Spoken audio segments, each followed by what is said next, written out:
Ragazze e ragazzi, bentornati sul mio canale. Io sono Elvis e questo è il podcast Malazan dei Caduti, il canale che si occupa di fantasy a partire dalla saga di Malazan.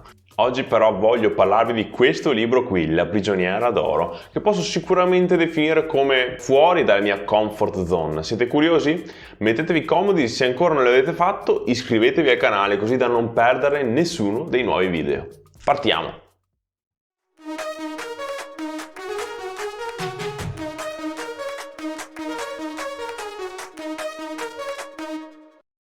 La prigioniera d'oro è il primo volume di una saga scritta da Raven Kennedy e portato in Italia da Armenia tramite la traduzione di Roberta Zuppet.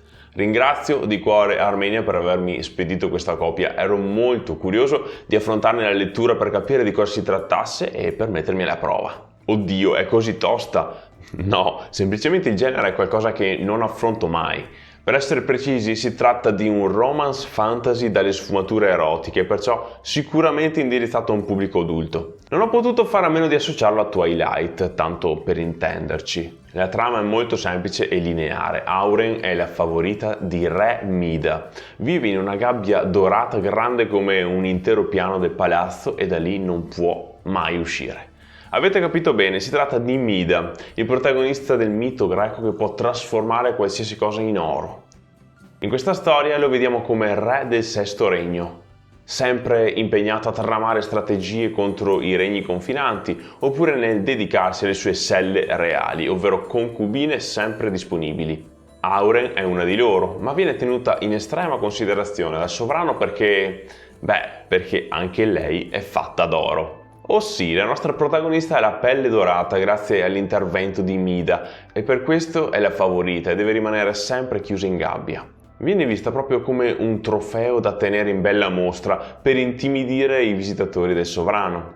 Per quanto riguarda la trama non posso dire molto altro senza fare spoiler, ma vi dico solo che le cose a un certo punto cambieranno. Un punto troppo in là. E secondo me il problema di questo romanzo è proprio questo: per la maggior parte del tempo non succede nulla o quasi, e quando le cose cominciano a movimentarsi sul serio, il libro finisce. Che peccato! Certo, si tratta di una saga, ma in questo caso l'incipit dovrebbe attrarre, catturare, cosa che non è avvenuta nel mio caso.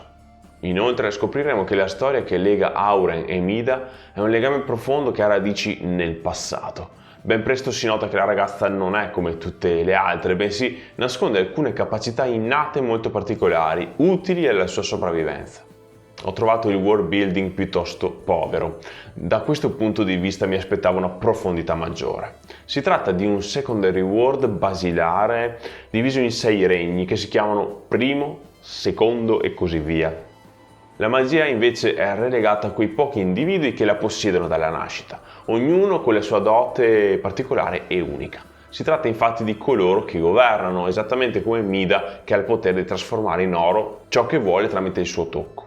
La magia perciò è una caratteristica tanto particolare da elevare chi la possiede nell'elite di persone più potenti del mondo. Sui personaggi purtroppo non sono soddisfatto appieno. Vediamo solamente il POV di Auren che non è riuscito a intrigarmi più di tanto, anzi a volte l'ho trovato pesante. Già da subito si capisce che la ragazza d'oro soffre di quella che viene definita sindrome di Stoccolma, ovvero l'innamoramento nei confronti del proprio Agostino. C'è ancora molto da scoprire nel rapporto con Mida, ma quello che finora sappiamo è veramente troppo poco. Auren, inoltre, ha una personalità di completa sudditanza che non me l'ha fatta piacere per nulla. Ho apprezzato della sua personalità che nelle situazioni più brutte e critiche lei riesca comunque ad estrapolare il lato positivo. Con ironia e arguzia si ferma e comincia a pensare a quale sia la parte da salvare di ogni situazione, cosa che le permette di tenere i piedi per terra e affrontare le difficoltà, anche se non è mai semplice. La scrittura della Kennedy è sempre liscia e regolare. La si legge velocemente senza intoppi. Scrive in prima persona, cosa che mi è piaciuta perché mi ha permesso di entrare nella mente di un personaggio complesso come Auren, ma allo stesso tempo mi ha impedito di avere uno sguardo d'insieme su altri personaggi. Ma capisco che non fosse di interesse per l'autrice in questo caso. La Kennedy non ha paura di osare con la penna sia scene di violenza che in scene di sesso, perciò da questo punto di vista non rimarrete delusi. In definitiva, dunque, possiamo definire questo libro uno spartiacque. I temi trattati sono tosti e complessi e si incentrano unicamente sulla protagonista. D'altra parte, la trama è povera e ci si annoia facilmente.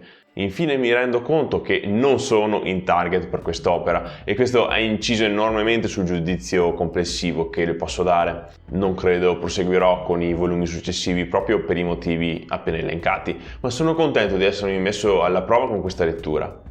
Ho già discusso riguardo alla dualità della prigioniera d'oro con qualche amico, ma ora voglio sapere la vostra se già lo avete letto e se ancora non l'avete fatto voglio sapere se siete curiosi di cominciarlo o meno. Vi aspetto nei commenti. In ultimo dovete sapere che in primavera uscirà il secondo capitolo della serie, perciò per chi è interessato avete tutto il tempo di recuperare il primo. Buona lettura!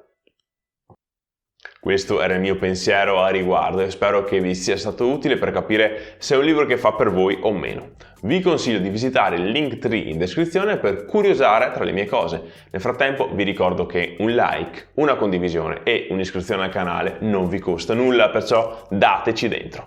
Raga, grazie della compagnia, noi ci si vede alla prossima recensione fantasy. Ciao!